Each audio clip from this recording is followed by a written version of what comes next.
मैं आपके साथ साझा करूंगा और यह खुला मंच है, आपकी बातों का भी स्वागत रहेगा। यह भी है संभव है कि मैं आपसे ही ज्यादा सीख लूं। तो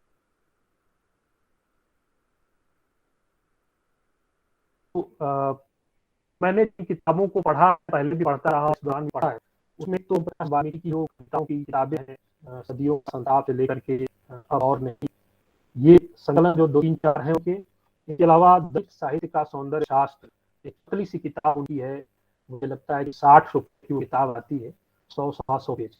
मुझे लगता है कि ओम प्रकाश वाल्मीकि को समझने के लिए और उनकी समकालीन कविता में उनकी भूमिका तय करने के लिए किताब जरूर देखी जानी चाहिए।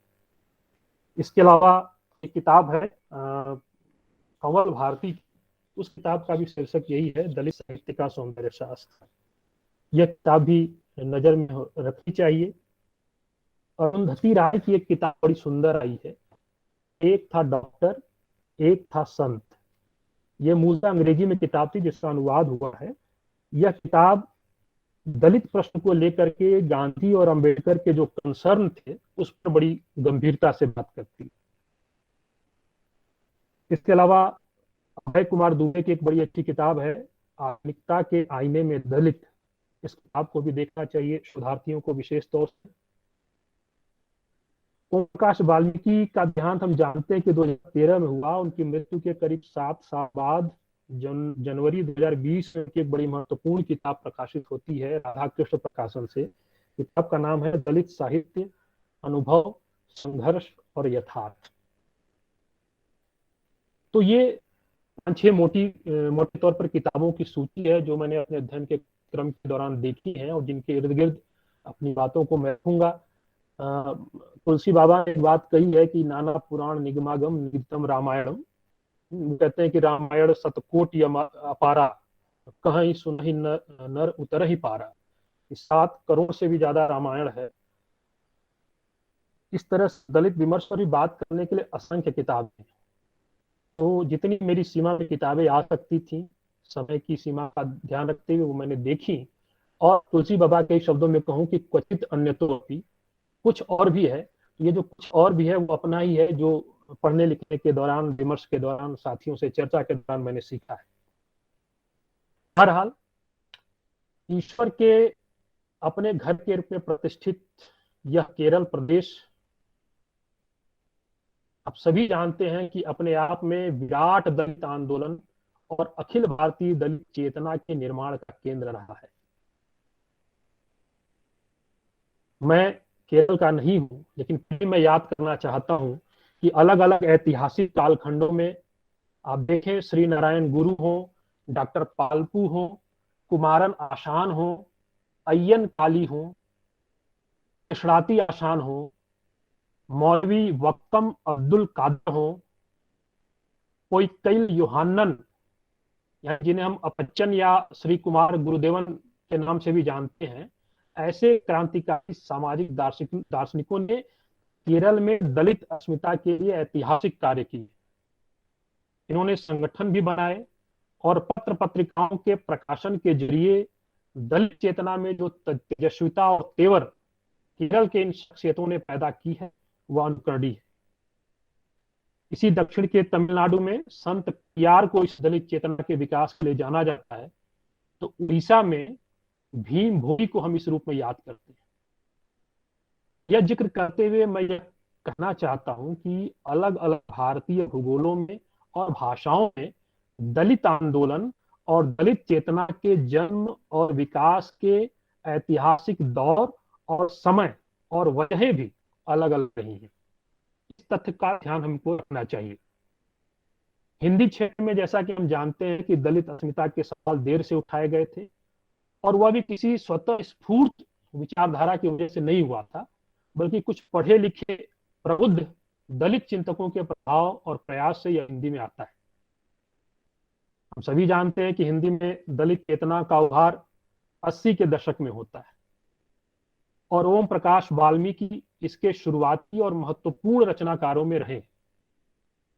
महाराष्ट्र के चंद्रपुर में नौकरी जब वो कर रहे थे तो 13 साल लगभग उन्होंने वहां गुजारे थे और उस दौरान महाराष्ट्र में दलित आंदोलन और बाबा साहब भीमराव अंबेडकर के राजनीतिक और आर्थिक चिंतन से वे गहरे तक जुड़ते हैं। यह एक तथ्य है कि हिंदी में दलित विषयों पर उनके लेखन को हिंदी की तत्कालीन पत्र पत्रिकाओं में जगह नहीं मिल पाती थी। इसका जो कारण वो समझते थे अपने स्तर पर, वो यह था कि उन्होंने अपनी किताब में नोट की सवर्ण मानसिकता से ग्रस्त है और उसे विश्वास ही नहीं हो रहा था कि दलित लेखन भी कोई चीज है। आप उनकी किताबों में जगह जगह यह देखेंगे कि शुरू में हिंदी की पत्र पत्रिकाओं में दलित विषयों को शामिल ही नहीं किया जाता था, क्योंकि हिंदी के संपादकों का यह मानना था कि हिंदी क्षेत्र में दलितों के साथ उतना बुरा नहीं होता जितना महाराष्ट्र या दक्षिण भारतीय दलितों के साथ। बड़ा दिलचस्प तथ्य है, हिंदी पत्रकारिता जगत का बड़ा दिलचस्प तथ्य है, खास करके जिस समय दलित चिंतन अपने उभार पर आ रहा था, कि हिंदी पत्र पत्रिकाएं दलित लेखन को इसलिए जगह नहीं दे रही थी कि वो मान के चल रही थी कि हिंदी क्षेत्र में दलितों के साथ उतना बुरा नहीं होता जितना कि महाराष्ट्र या दक्षिण भारत के में दलितों के साथ होता है। तो ओम प्रकाश वाल्मीकि इसका काउंटर भी करते हैं और वो याद दिलाते हैं कि उसी दौर में, 70 से 80 के दौर में, बिहार के भोजपुर में बेलछी नाम की एक जगह है जहां पर बेलछी कांड हुआ था, जिसमें 13 दलितों को अगड़ी जाति के लोगों ने बकायदा कई दिनों तक गड्ढा खोदा था, चिता सजाई थी लकड़ियां रख करके और उनको ला करके एक साथ सामूहिक रूप से जला दिया था। ये जो जघन्य कांड हुआ था, इस पर बाबा नागार्जुन ने भी एक कविता लिखी है, आपको ध्यान अगर होगा तो हरिजन गाथा नाम की उनकी बड़ी प्रसिद्ध कविता है, लंबी कविता है, इतिवृत्तात्मक कविता है, उसमें कवितापन कम है क्योंकि यथार्थ बड़ा सघन उसमें है, क्रूर यथार्थ है। ये बात अलग है कि ओम प्रकाश वाल्मीकि ने हरिजन गाथा कविता की सीमाओं को उजागर किया है और माना है कि दलित चेतना की जो वास्तविकता है उससे नागार्जुन की यह कविता काफी दूर है। इसकी चर्चा हम लोग कभी किसी और व्याख्यान में कर लेंगे, लेकिन यह एक महत्वपूर्ण पड़ाव है हिंदी क्षेत्रों में दलितों के उत्पीड़न का।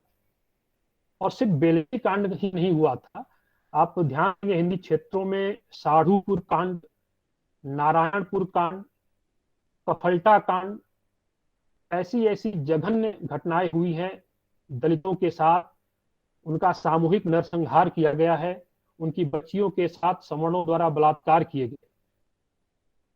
और खुद मुजफ्फरनगर में जहां के वाल्मीकि जी रहने वाले थे, प्रकाश वाल्मीकि जी उत्तर प्रदेश के मुजफ्फरनगर के, वहां पर मुसलमान समुदाय दलितों के प्रति हिंसा और नफरत के कई कई दौर चले हैं।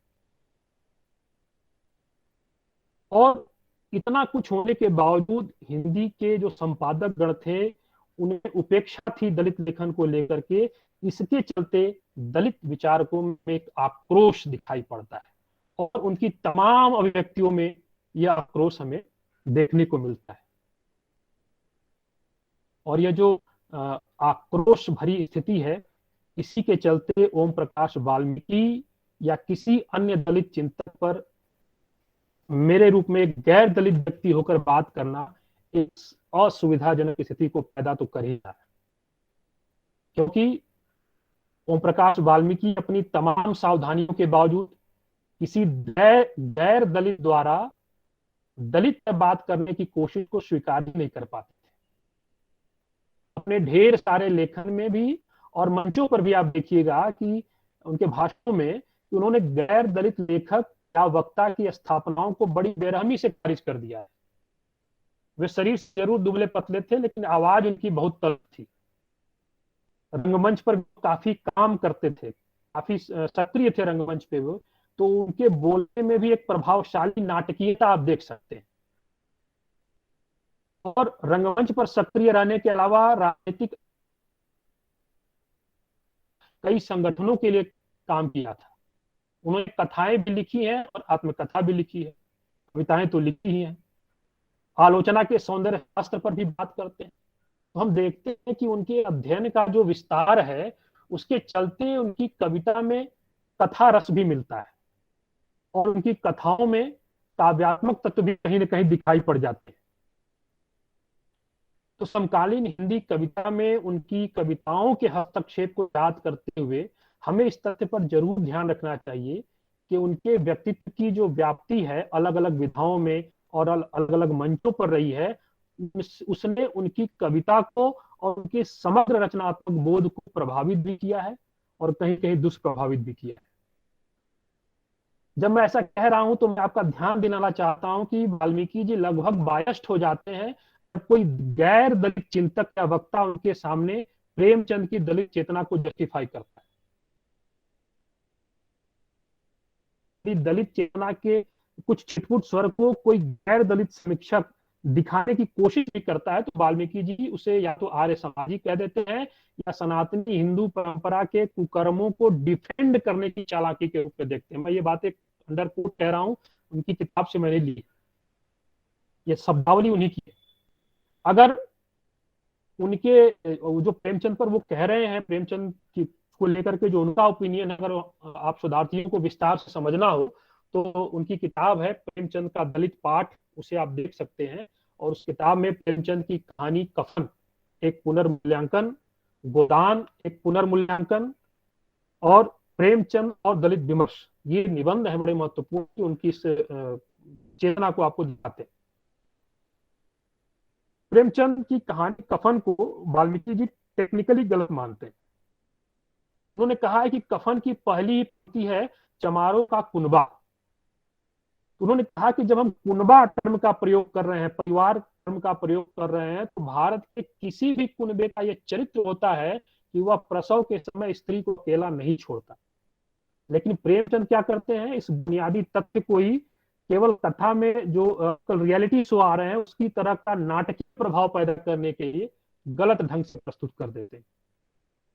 और इस गलत बयानी का दुष्परिणाम वाल्मीकि जी इस रूप में देखते हैं कि हिंदी की युवा पीढ़ी जब अपने सिलेबस में ये कहानी पढ़ती है उसके मन में कहीं ना कहीं दलितों के प्रति एक नकारात्मक छवि बनती है, एक अमानवीय छवि बनती है।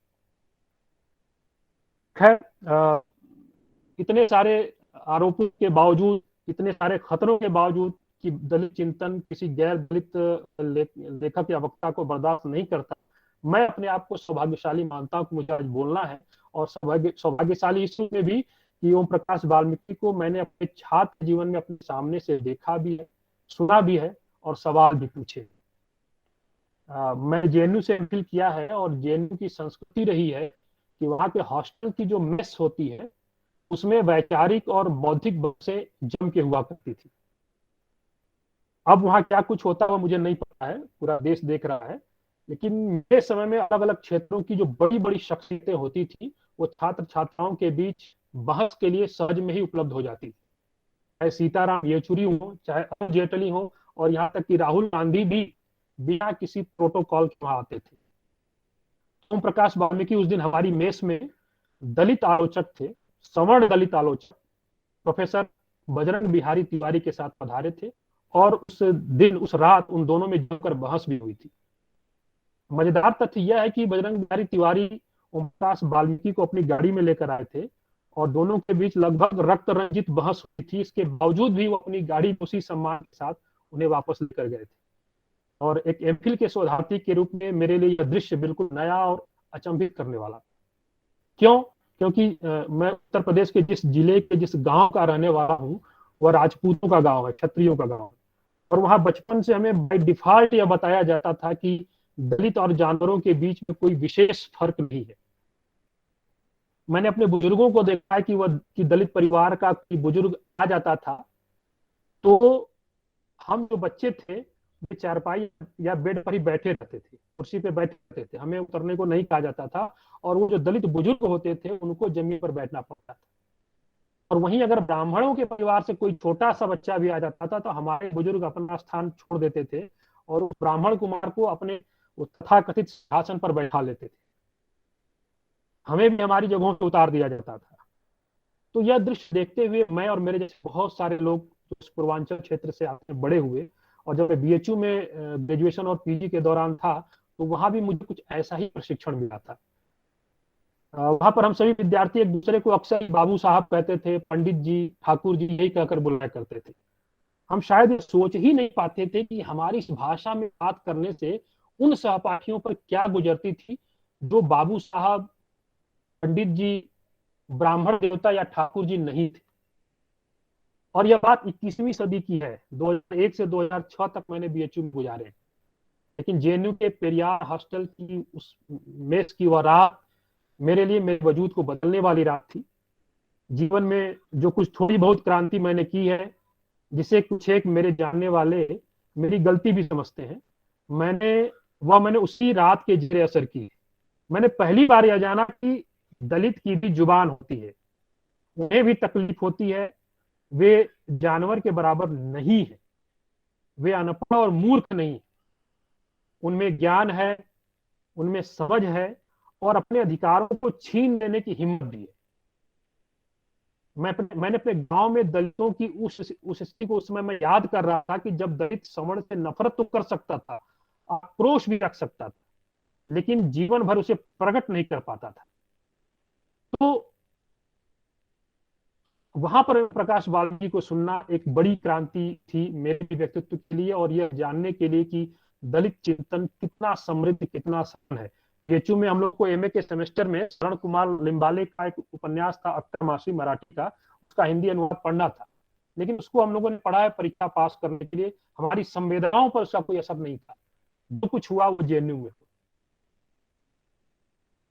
और उस भाषण में बजरंग बिहारी तिवारी ने दलित लेखन में आत्मकथा की जो प्रचुरता है उसको प्रश्नांकित किया था।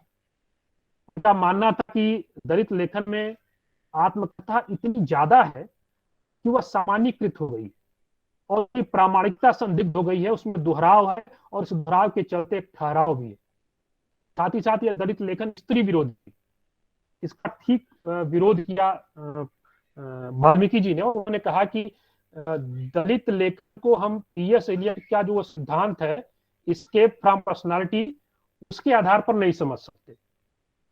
व्यक्तित्व से बचा नहीं जा सकता दलित लेखन में, क्योंकि व्यक्तित्व का प्रोजेक्शन सबसे महत्वपूर्ण है दलित लेखन में। क्यों? क्योंकि वह उनका भोगा हुआ यथार्थ है, जिसे हम लोग स्वानुभूति कहते हैं। और स्त्रियों के विरोध का जो मसला था कि दलित चिंतन में दलित स्त्री को उपेक्षित किया जाता है, उसका भी काउंटर किया ओम प्रकाश वाल्मीकि जी ने। और उन्होंने कहा कि जो दलित लेखन है वो अम्बेडकर के समता मूलक समाज पर आधारित है, और अम्बेडकर के चिंतन में दलित स्त्रियों की भूमिका निर्णायक रही, और उनके वैचारिक दर्शन में अम्बेडकर के स्त्री की अहमियत सबसे पहले है। इसलिए दलित लेखन कहीं से स्त्री विरोधी भी नहीं है। यह स्थापना थी ओम प्रकाश वाल्मीकि की। वो जो बहस थी बाद में एक लेख के रूप में भी प्रकाशित है, हिंदी समय .com पर वो उपलब्ध है, दलित साहित्य के पुरोहित नामक शीर्षक से। उसमें थोड़ा बहुत भाषा को मॉडिफाई किया गया है, लेकिन मैं अपने उस अनुभव को आपके साथ साझा कर। उसी दौरान ओम प्रकाश वाल्मीकि ने एक बहुत महत्वपूर्ण प्रश्न चिन्ह, बहुत जरूरी प्रश्न चिन्ह भारतीय धर्म संहिता पर उठाया था। आप उसे सहमत हो जाइए, असहमत हो जाइए, लेकिन आप इसे इग्नोर नहीं कर सकते।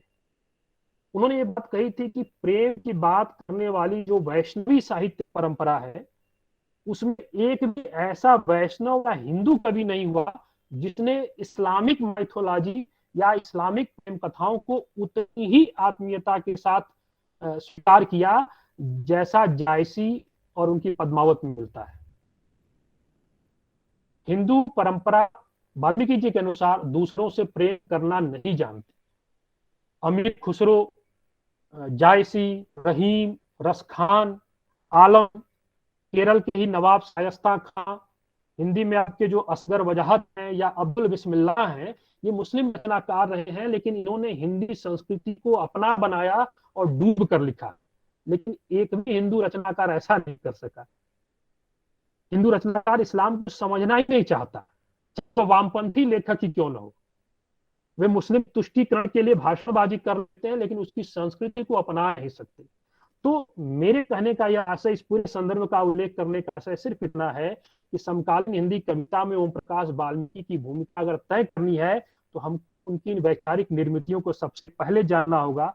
हमें यह देखना होगा कि किस तरह से उनके विचारों का निर्माण हो रहा है, क्योंकि भारतीय राष्ट्र की जो एक समझ है उसमें दलित विमर्श सहित जितने अस्मितामूलक विमर्श हैं, सब उस पर कुछ ज्वलंत सवाल खड़े कर रहे हैं। अभी देखिए आज बिल्कुल आज के समय में समूचे उत्तर भारत और मध्य भारत में दुर्गा पूजा का महोत्सव चल रहा है। दुर्गा का जो त्रिशूल है वो महिषासुर के सीने में भेद रहा है, और सनातनी हिंदू समाज इसे अपनी विजय के रूप में देखता रहा है। लेकिन इसी बीच प्रेम कुमार मणि जैसे दलित चिंतक भी हैं जो ये कहते रहे हैं कि दुर्गा की पूजा हम नहीं करेंगे, क्योंकि उन्होंने हमारे दलित नायक महिषासुर का नाजायज भोग किया और फिर आर्यों के लाभ के लिए छल से मार डाला। तो प्रेम कुमार मणि जैसे दलित चिंतकों की इस स्थापना में हम ये देख पाते हैं हिंदू मिथक शास्त्र किस तरीके से दलित विरोधी रहा है। ओम प्रकाश वाल्मीकि भी हिंदू मिथक शास्त्र के इन दलित विरोधी प्रतीकों के खिलाफ हैं। उनकी एक कविता है शंभू का कटा सिर। वो कविता में शंभू के वध के बहाने राम के महानायकत्व में प्रभु वर्ग के वर्चस्व की जो एक साजिश है उसको डिकोड करते हैं। कविता मैं आपके सामने रखता हूं, उसका एक अंश रखता हूं, आपने कविता पढ़ी होगी। वे लिखते हैं कि जैसे हर टहनी पर लटकी हो लाखों लाशें, जमीन पर पड़ा हो शंभू का कटा सिर, मैं उठकर भागना चाहता हूं, शंभू का सिर मेरा रास्ता रोक लेता है, चीख चीख कर कहता है युगों युगों से पेड़ पर लटका हूं, बार बार राम ने मेरी हत्या की है। तो ये जो पीड़ा है वह इस कविता में, वह दुख, वह क्षोभ इसमें दिखता है। अब यहीं पर बात और गौर करनी चाहिए कि मैंने शुरू में कहा कि मैं व्यक्ति पूजा नहीं कर सकता। मैं ओम प्रकाश वाल्मीकि पर बात कर रहा हूं तो ओम प्रकाश वाल्मीकि का सब अच्छा ही अच्छा है, मैं ये नहीं कर सकता। मैं उनके अंतर विरोधों को भी उजागर करना चाहता हूं, और अंतर विरोधों को उजागर करना इसलिए भी करना चाहिए क्योंकि जो बड़ा कवि होता है उसके अंतर विरोध बड़े होते हैं, और उससे उसकी प्रतिबद्धता पर सवाल नहीं होता, बल्कि उसकी प्रतिबद्धता और जस्टिफाई होती है और मजबूत होती है। तो ओम प्रकाश वाल्मीकि भले ही दलित कविता के लिए नए और समानांतर सौंदर्य शास्त्र की बात कर रहे हो, वे हम जानते हैं कि संस्कृत काव्य शास्त्र को वे ब्राह्मणवादी और फ्यूडल मानते थे, और रामचंद्र शुक्ल ने जो संस्कृत काव्य शास्त्र और पश्चिमी काव्य शास्त्र को मिलाया था उसको भी उन्होंने पूंजीवाद और फ्यूडलिज्म के कॉकटेल के रूप में देखा था। लेकिन जब खुद पुराणों से, मिथकों से बिंबों का चुनाव करते हैं वाल्मीकि, तो वे भी कहीं न कहीं उस भारतीय काव्य शास्त्र की परंपरा के पास जाते दिखाई पड़ते हैं। अब ये बात अलग है कि वे राम की जगह रावण को लेते हैं, शंभू को या एकलव्य को दलित सौंदर्य शास्त्र के लिए ज्यादा मुफीद प्रतीक पाते हैं। लेकिन जब वे दलित प्रतीकों को इतिहास और पुराणों में खोजते हैं, मैं कहना चाहता हूं, तो कहीं न कहीं यह दलित चेतना की ऐतिहासिकता को, पौराणिकता को जस्टिफाई करने की कोशिश करते हैं। अब इससे क्या होता है, इससे दो बातें हमारे सामने आती कि कविता की भाषा में कवितापन बचाए रखने के लिए बिंब जरूरी होते हैं। कविता न शब्दों से बनती है न अर्थों से बनती है, कविता हमेशा बिंबों से बनती है, और यह जो बिंब है यही परंपरागत संस्कृत काव्य शास्त्र और पश्चिमी काव्य शास्त्र की भी मान्यता है। दूसरा यह कि जो ग्रेट ट्रेडिशन है, जो महत परंपराएं रही हैं, उनसे परे जाकर जब आप अपने ट्रेडिशन के लिए बिंबों या प्रतीकों का चुनाव करते हैं तो कविता आपकी रियलिस्टिक होकर भी रियलिस्टिक नहीं होती। आप कितना भी दावा करें कि वह रियलिस्टिक है, लेकिन जब आप इन ऐतिहासिक पौराणिक बिंबों का चुनाव करते हैं तो उस बिंब में यह विशेषता होती है कि वह रियलिस्टिक के बने बनाए ढांचे को तोड़ देती है और कविता मेटामॉर्फिक हो जाती है। मेटामॉर्फिक होना कहीं न कहीं दलित कविता के उस भावे को भी प्रश्नांकित करता है जहां वे नए और समानांतर सौंदर्य शास्त्र के आधार पर रियलिस्टिक होने का दावा करती है। रियलिस्टिक कविता होती है उसमें या तो आप सहमत होते हैं या असहमत होते हैं, लेकिन मेटामॉर्फिक कविता में आप सिर्फ भागीदार होते हैं, पार्टिसिपेटरी रोल होता है आपका। सहमत या असहमत या मूल्य निर्णय, जिसे आप अंग्रेजी में वैल्यू जजमेंट कहते हैं, वो आप नहीं कर सकते।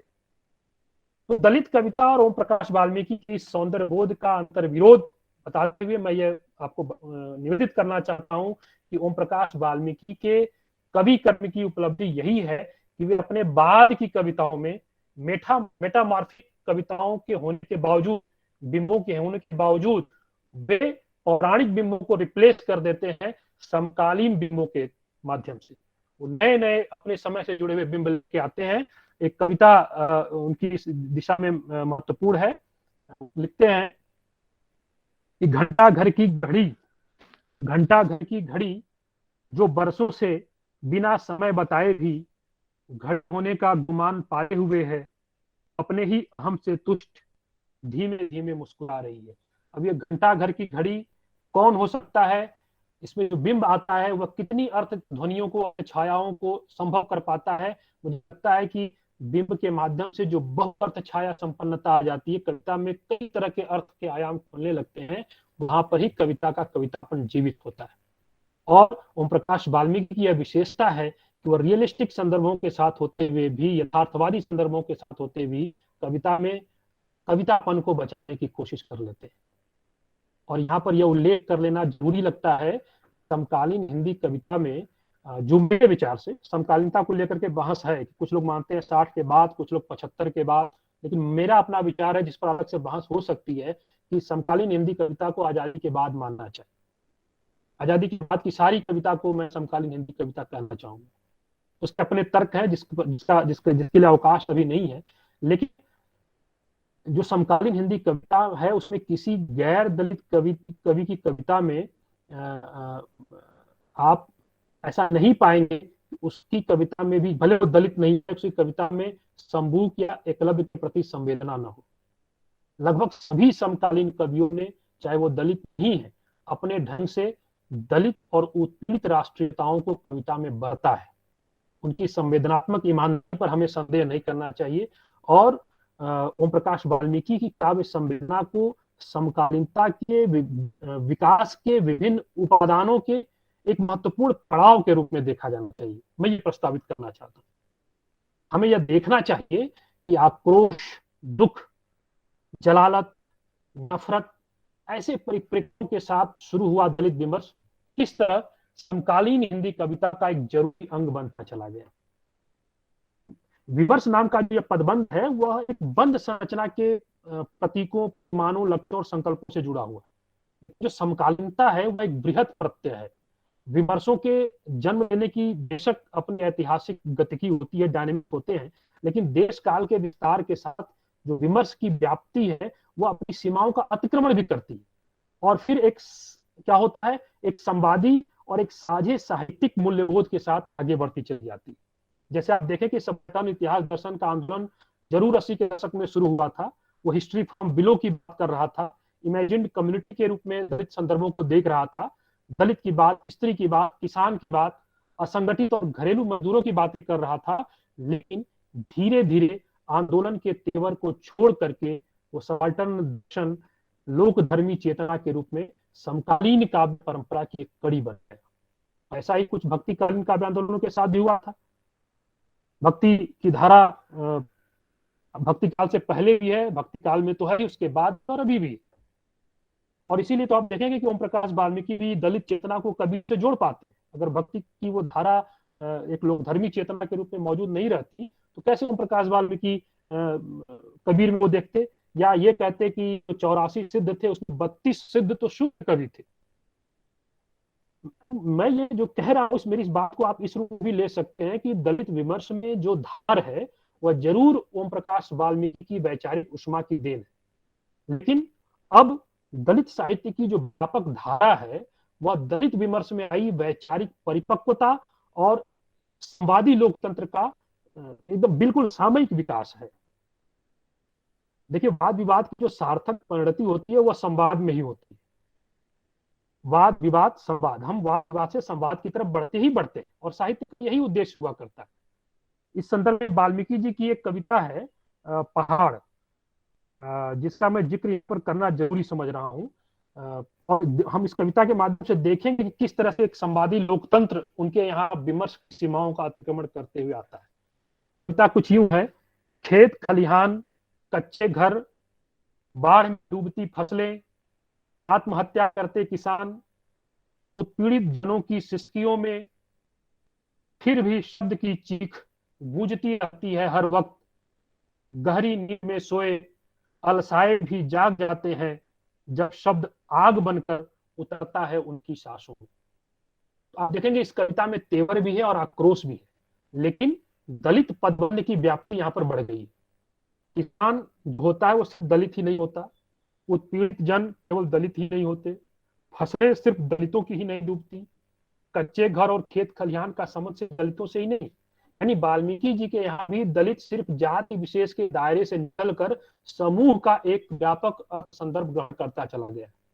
और इसका में अगर हमको और समझना तो क्या एक निबंध पढ़ना चाहिए जिसका शीर्षक है दलित साहित्य की अंतःधारा और उसका सामाजिक यथार्थ। तो जो ये कविता भी मैंने पढ़ी, इस तरह की कविता लगभग प्रत्येक समकालीन हिंदी कवि के पास है। आप नागार्जुन को देख लीजिए, त्रिलोचन को देख लीजिए, केदारनाथ अग्रवाल को देख लीजिए, रामविलास शर्मा को देखिए, मुक्तिबोध हैं, केदारनाथ सिंह हैं, धूमिल हैं, चंद्रकांत देवताले हैं, वीरेंद्र अंगवाल हैं, विनोद कुमार शुक्ल हैं, राजेश जोशी हैं, अरुण कमल हैं और लीलाधर जगुल तक में आप ये चेतना देख सकते हैं। अब सबकी कविताओं को कोट करने का यहाँ अवकाश नहीं है, मैं बस निवेदित करना चाहता हूं कि ओम प्रकाश वाल्मीकि बेहद अलहदा सवालों के साथ समकालीन कविता में मौजूद हैं, लेकिन उसके समाधान में, उन सवालों के समाधान में उनके साथ साथ चल रहे कई अन्य समकालीन कवि भी हैं। तो समकालीन कविता में जो यह आक्रोश एक शब्द है जो हम दलित कविता में ज्यादा देखते हैं, ये नाराज पीढ़ी या एंग्री जनरेशन के साथ आती है। सुदामा पांडे धूमिल हम जानते हैं इसके प्रतिनिधि कवि हैं, उनकी जो मोचीराम कविता है जिसको हम पढ़ते हैं, उसमें जो तलखी है, जो तर्कपूर्ण काव्य भाषा है, वो बहुत कम दलित कविताओं में भी देखने को मिलती है। वाल्मीकि जी की जो शुरुआती रचनाएं हैं उसमें आप ये देख सकते हैं, ये तलखी, ये गुस्सा, ये क्रोध, वो जो हिंसा वैदिकी हिंसा न भवती का जो एक टर्म है सनातनी वर्चस्ववाद का, अपनी शुरुआती कविताओं में वाल्मीकि जी उसे भी काउंटर करते हैं। उनकी कविता में एक आक्रोश दिखता है, वे लिखते हैं कि मैं बेचैन हूं, क्यों नहीं उगता ज्वालामुखी मेरी हथेली पर, क्यों नहीं फूट पड़ता उबलता लावा मेरे सीने से, हर रोज लड़ना पड़ता है निहत्ती गुपचुप युद्धों से। लावा नाम की उनकी कविता है। कि जो आक्रोश है वह जायज है। उनकी कविता जो है ठाकुर का कुआं कहानी भी है प्रेमचंद की, उसी से सबसे कविता, ये बहुत चर्चित कविता सबने पढ़ी है। ये आक्रोश क्यों है, उसका उत्तर आपको इस कविता में दिखता है, जहां वो लिखते हैं कि चूल्हा मिट्टी का, मिट्टी तालाब की, तालाब ठाकुर का, भूख रोटी की, रोटी बाजरे की, बाजरा खेत का, खेत ठाकुर का, बैल ठाकुर का, हल ठाकुर का, हल की मुठ हथेली अपनी, फसल ठाकुर की, कुआं ठाकुर का, पानी ठाकुर का, खेत खलिहान ठाकुर के, गली मोहल्ले ठाकुर के, फिर अपना क्या, गांव, शहर या देश।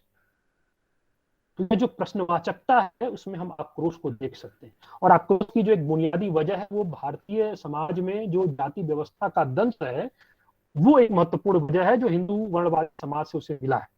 उनकी एक और कविता में कोट करना चाहता हूं, जहां वो लिखते हैं कि स्वीकार्य नहीं मुझे जाना मृत्यु के बाद भी तुम्हारे स्वर्ग में, ध्यान दीजिएगा, स्वीकार्य नहीं मुझे जाना मृत्यु के बाद भी तुम्हारे स्वर्ग में, वहां भी तुम मुझे पहचानोगे,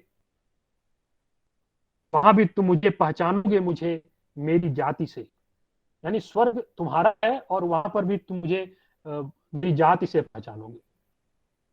तो जातियों का जो यह सदियों पुराना दंश है उनके यहाँ कविता की शक्ल में आता है। लिखते हैं कि हजारों हजारों वर्ष का अंधेरा छिपा बैठा है मेरी सांसों में, कांपता है दिए की लौ सा और तब्दील हो जाता है कविता में। आक्रोश इन संदर्भों को लेकर के आप देखिए कि किस तरह से कविता में उनका आक्रोश ढलता है। और उसी के साथ याद कीजिए जयशंकर प्रसाद की पंक्ति कि जो घनीभूत भी पीड़ा थी मानस में स्मृति सी छाई, दुर्दिन में आंसू बन करके वो आज बसने को आई। तो हमें लगता है कि जयशंकर प्रसाद की जो पीड़ा है वो कहीं ना कहीं थोड़ी नकली लगने लगती है, क्योंकि यहाँ पर जो नारकीय संताप, नारकीय दुख दलित समाज ने झेला है भारतीय समाज में, और उस दुख के बावजूद उसको उसने कविता में ढालना जरूरी समझा है। लगता है कि यह ज्यादा ईमानदार अभिव्यक्ति है, ज्यादा सही अभिव्यक्ति।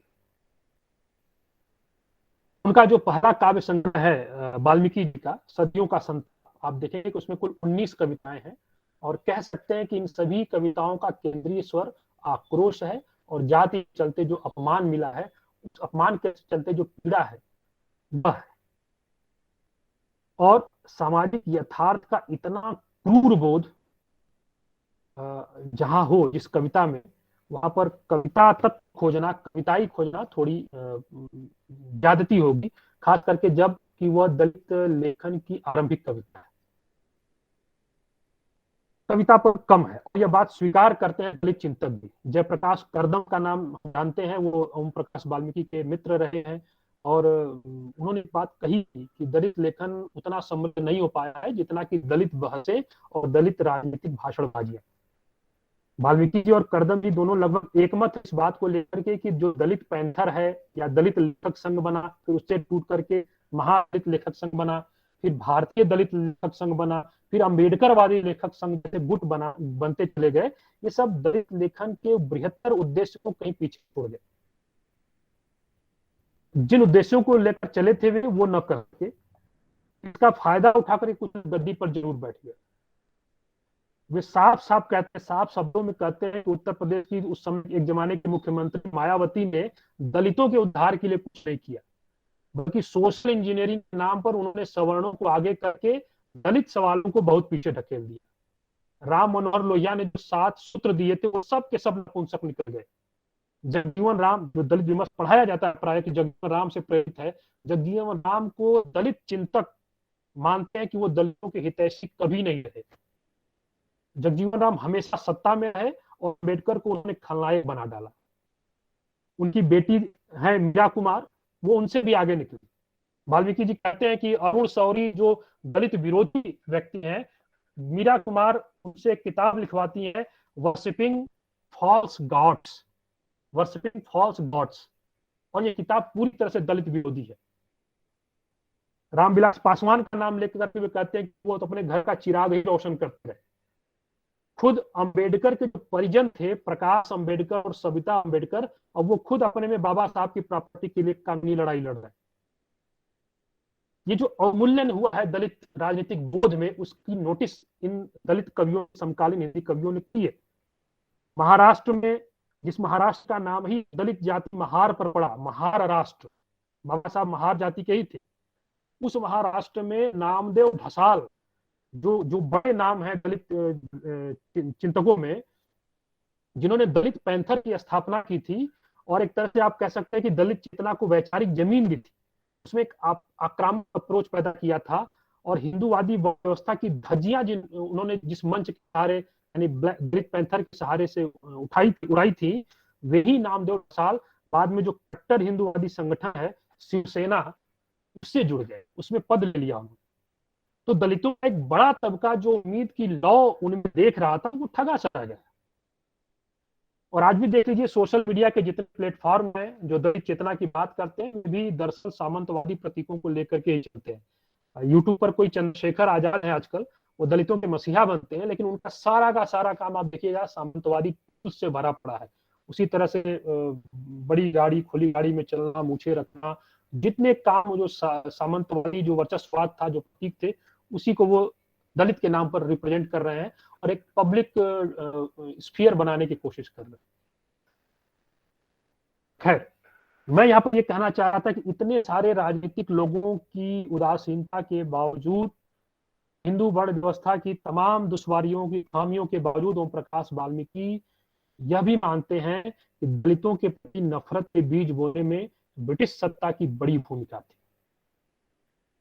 और ये रेयर बात है, क्योंकि प्राय यह हुआ है कि जो देश पहले उपनिवेशित रहा और बाद में आजाद हो गया, उसमें जो पीड़ित वर्ग है, दलित और हाशिए का वर्ग, वो प्राय कहता रहा है कि अंग्रेजों का जमाना ही ठीक था। लेकिन यहाँ पर दलित वर्ग की, दलित चेतना की जो खासियत मैं बताना चाह रहा हूँ, कहना चाह रहा हूँ, वो ये है कि वे ब्रिटिश सत्ता की इस भूमिका को डिकोड करते हैं। बताते हैं कि ब्रिटिश सरकार ने गेटके कमीशन बनाया था, और गेटकर कमीशन ने लॉर्ड किचनेर का जो फार्मूला था कि भारत में फौजों को जातियों के आधार पर गठित कर दिया जाए, उसे लागू कर दिया। और आप देखेंगे कि 1898 ईस्वी से फौज में जाति के आधार पर गोरखा, जाट, राजपूत, सिख, पंजाबी, मराठी जैसी पलटनें बनने लगी। और इसी के साथ साथ यह भी हुआ कि महार और चमार जाति के लोगों को जबरन सेवा मुक्त किया जाने लगा। इन सब में कुछ बड़े लोगों की बड़ी भूमिका थी, जैसे बड़ौदा के राजा थे सयाजीराव गायकवाड़, वो अंग्रेजों के प्रिय थे। और जब सेना के एक कार्यक्रम में वो गए थे मिलने के लिए, तो लक्ष्मण मेहता नाम के एक सूबेदार थे, वो दलित थे, उनसे हाथ मिलाने से उन्होंने मना कर दिया। उनको पता चला कि सेना में दलित जाति के लोग भी हैं, तो उन्होंने अपने प्रभाव का इस्तेमाल किया और अंग्रेजों से कहा कि आप सेना में दलितों को मत रखिए, उनको हटा दी। जयप्रकाश करदम साहब और एग्रेसिव होकर के बाल गंगाधर तिलक का आरोप लगाते हैं और कहते हैं कि दलितों को सामाजिक और राजनीतिक और यहाँ तक कि आर्थिक स्थिति में भी हाशिए पर ढकेलने का काम बाल गंगाधर तिलक ने किया था। अंग्रेजों के साथ मिल करके उन्होंने कहा था कि आप नौकरियां दीजिए, हम पर शासन भी कीजिए, लेकिन नौकरी में दलितों को मत रखिए। और वाल्मीकि जी गांधी पर भी सवाल उठाते हैं, कहते हैं कि हरिजन शब्द जो गांधी जी ने चलाया, दरअसल वो एक मीठा छलावा है। इसकी बहस में मैं नहीं जाना चाहता, मेरे पास समय कम बचा है, लेकिन मैं कहना चाह रहा हूं कि वाल्मीकि अपनी वैचारिकी में किस तरह से ऐतिहासिक कारणों को डिकोड करते हैं, आक्रोश और घृणा को नकारात्मक मूल्य न मानते हुए उसे दलित संवेदना के लिए मर्मस्पर्शी माध्यम बनाते हैं। वे धर्म और वर्चस्ववाद पर प्रहार करते हैं। एक कविता उनकी मैं जल्दी से आपके सामने रखना चाहता हूं। उस कविता में वो लिखते हैं कि क्यों नहीं जागृत हो जाता देवता, क्यों नहीं जागृत हो जाता देवता, प्राण प्रतिष्ठा के बाद क्यों रह जाता है जड़, भूख और जुल्म देखकर। ये बहुत बड़ी जबरदस्त आयरनी है कि जब हिंदू मैथोलॉजी में मंदिरों में मूर्ति पत्थर की बिठाई जाती है तो उसके लिए शब्द चलता है प्राण प्रतिष्ठा, वो जीवंत हो गई। लेकिन काउंटर उल्टा शब्द ये बोल रहे हैं कि ये देवता तो मर गया, वो जागृत क्यों नहीं होता प्राण प्रतिष्ठा के बाद, वो तो जड़ रह जाता है, मृत की तरह पड़ा हुआ है, भूख और जुल्म देख करके उसके अंदर कोई हलचल नहीं। और जो छुआछूत है मंदिरों में जो मूर्तियां रखी जाती हैं, प्राय उसको बनाने वाले जो शिल्पी होते हैं दलित जाति के होते हैं। उनका पसीना, उनका खून उसमें लगा होता है। मंदिरों की जो इमारतें बनती हैं वो भी प्राय दलित जाति के लोग बनाते हैं। अपनी कविता में लिखते हैं वाल्मीकि जी, विरासत नाम की कविता है, लिखते हैं कि लोहा लंगड़, गारा सीमेंट, ईंट पत्थर, सभी पर है स्पर्श हमारा, लगे हैं जो घरों में आप। तो यह आक्रोश एक क्षोभ की शक्ल लेता है, और क्षोभ की शक्ल लेते हुए वो उन्हें विचलित भी करता है। ऊपर से राजनीतिक नेतृत्व करता, राजनीतिक दलित आशयों को भूल चुके होते हैं, तो फिर किसे रास्ता निकालना होगा? वो रास्ता कवियों को ही निकालना होगा। वो लिखते हैं कि अच्छा ही हुआ मैं नहीं जन्मा उच्च वर्गीय माँ के गर्भ से, मरते मरते मेरा बाप थमा गया मेरे हाथ में कलम, झाड़ू की जगह कालग्रस्त अंधेरों की सिसकियां और मुक्ति का घोषणा पत्र लिखने के लिए। तो मुक्ति का यह घोषणा पत्र होगा क्या, जिसे दलित कवि को लिखना होगा? क्या इसमें नफरतें होगी, क्या इसमें प्रतिहिंसा होगी, या फिर कुछ और होगा? समकालीन हिंदी कविता में मैं ये ध्यान दिलाते हुए आपको कहना चाहूंगा, वो प्रकाश वाल्मीकि ने घृणा को मानवीयता में बदला है। अपनी कविता में लिखते हैं, इसलिए हमने अपनी घृणा को पारदर्शी पत्तों में लपेटकर ठूठे वृक्ष की टहनियों पर टांग दिया है, ताकि आने वाले समय में ताजा लहू से महकती सड़कों पर नंगे पांव दौड़ते सख्त चेहरों वाले सांवले बच्चे देख सकें, कर सके प्यार दुश्मनों के बच्चों से, अतीत की गहनतम पीड़ा को भूल कर। ये है मुक्ति का घोषणा पत्र, ये है कविता की सफलता, ये है समकालीन कविता की मूल चेतना।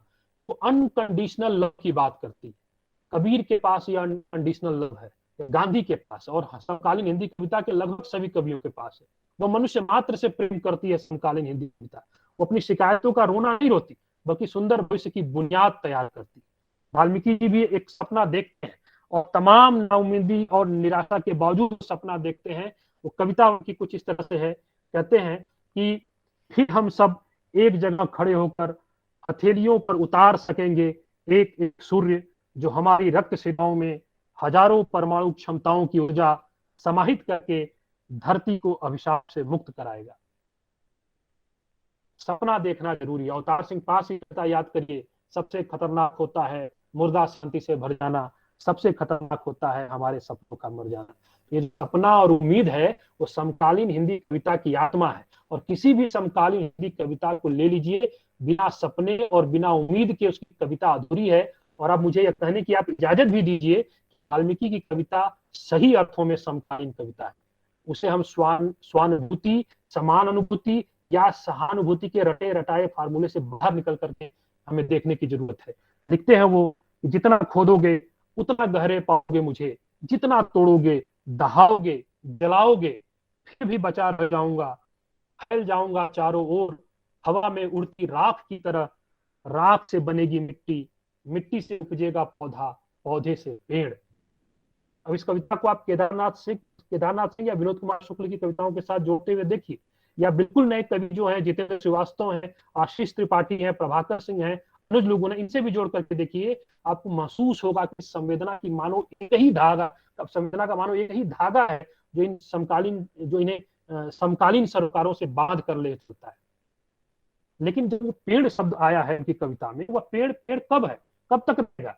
देखिए फिर क्या लिखते हैं वाल्मीकि जी, पेड़ तो उसी वक्त पेड़ हो जब तक ये पत्ते तुम्हारे साथ हैं। पेड़ तुम उसी वक्त तक पेड़ हो जब तक ये पत्ते तुम्हारे साथ हैं। पत्ते झड़ते ही पेड़ नहीं ठूंठ कहलाओगे, जीते जी मर जाओगे।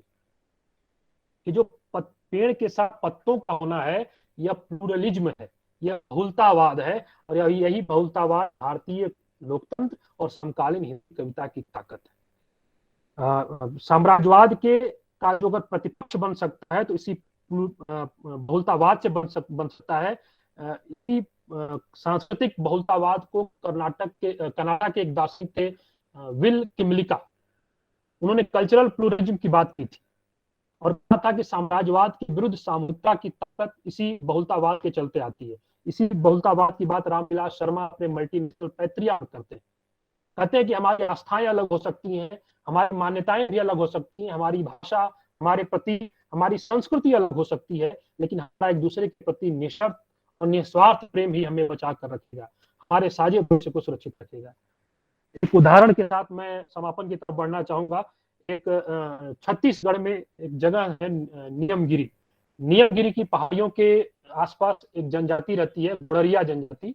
वहां कुछ साल पहले वेदांता कंपनी अपना स्टील प्लांट बिठाना चाहती थी, सरकार उसके साथ थी। और हम जानते हैं कि सरकार हमेशा से ही कारपोरेट के साथ रही है, अभी की हो या तभी की हो। और कारपोरेट राजनीति और धर्म का जो आज का कॉकटेल बना हुआ है, उसमें हम देखेंगे कि पीड़ित वर्गों को अपने लिए मुक्ति का रास्ता क्या होगा। उनके लिए यही है कि जितने पीड़ित वर्ग हैं सब एक साथ हो जाएं और सामूहिक प्रतिरोध की संस्कृति को वो आगे ले आए।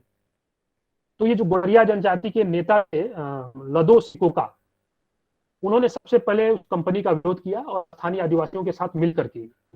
लेकिन सरकार और कारपोरेट के आगे धीरे धीरे वे कमजोर पड़ने लगे, तो उनका साथ दिया दलित नेता लिंगराज आजाद। लिंगराज आजाद दलित जाति के हैं और इन दो पीड़ित अस्मिताओं ने साझे तौर पर संघर्ष किया और परिणाम यह निकला कि सरकार और कारपोरेट दोनों को पीछे हटना पड़ा। आजादी के बाद की रक्तहीन क्रांति का एक नायाब उदाहरण है। दलित और आदिवासी दोनों मार्जिनल कम्युनिटी हैं और कारपोरेटीकरण के प्रति इनके रिस्पांस भी अलग है। दलित जो है वो कारपोरेटीकरण में दलितों की मुक्ति देखते हैं और आदिवासी कारपोरेटीकरण में अपने जल, जंगल और जमीन की तबाही पाते हैं। वॉलमार्ट और ऐसी ही जितनी बहुराष्ट्रीय कंपनियां हैं, उनके भारत में आने का प्रायः दलित रहनुमाओं द्वारा स्वागत किया गया है। मैं एक नाम लेना चाहूंगा उदित राज साहब का, जो दिल्ली में तथाकथित बड़ी राष्ट्रवादी पार्टी के उस समय नेता हुआ करते थे। उन्होंने बयान जारी किया था कि मल्टीनेशनल कंपनियों और विदेशी पूंजी वाले जो मॉल हैं का विरोध करने वाले लोग दरअसल सवर्ण मानसिकता के लोग, ये दलितों के विरोधी हैं, क्योंकि इन मॉलों में, इन मल्टीनेशनल कंपनियों में पोछा लगाने से लेकर के साफ सफाई का काम दलितों को मिलता, उनकी आर्थिक स्थिति ठीक होती। अब आप विडंबना देखिए कि उदित राज खुद इनकम टैक्स के बड़े ऑफिसर रहे हैं, दलित जाति से हैं, पार्टी में ऊंचा ओहदा रखते हैं और अपने दलित भाइयों की मुक्ति मॉल में झाड़ू और पोछा लगवाने में देखते हैं। तो ऐसे जरूरी है कि नियमगिरी के आंदोलन को सभी उत्पीड़ित राष्ट्रीयताएं एक नजीर के रूप में ले, उदाहरण के रूप में ले और अपने अंतर विरोधों को भुला करके साझे हित के लिए एक दूसरे के संघर्षों और सपनों में शामिल हों। ओम प्रकाश वाल्मीकि की एक कविता है, मैं उससे अपनी बात समाप्त करूंगा। कविता में लिखते हैं वो कि मौसम से लड़ते हुए अच्छे लगते हैं पेड़, मौसम से लड़ते हुए अच्छे लगते हैं पेड़, और उनका हरापन और उससे भी ज्यादा अच्छे लगते हैं हंसते खिलखिलाते वे लोग जो नफरत नहीं करते आदमी से सपनों में भी। मौसम से लड़ते हुए अच्छे लगते हैं पेड़, और उनका हरापन उससे भी ज्यादा अच्छे लगते हैं हंसते खिलखिलाते वे लोग जो नफरत नहीं करते आदमी से सपनों में भी। समकालीन हिंदी कविता में इंसान से प्रेम करना, बिना किसी शर्त के प्रेम करना, मुझे लगता है कि सबसे बड़ी उपलब्धि है।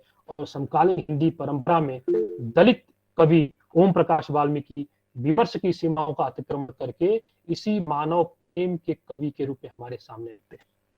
तो हिंदी विभाग ने मुझे बोलने का मौका दिया, उसके लिए मैं धन्यवाद देता हूं। और आप सभी ने मुझे सुनना जरूरी समझा, सुनने के लिए धैर्य बनाए रखा, उसके लिए मैं आपको भी नमस्कार करता हूं, आपको धन्यवाद देता हूं। धन्यवाद।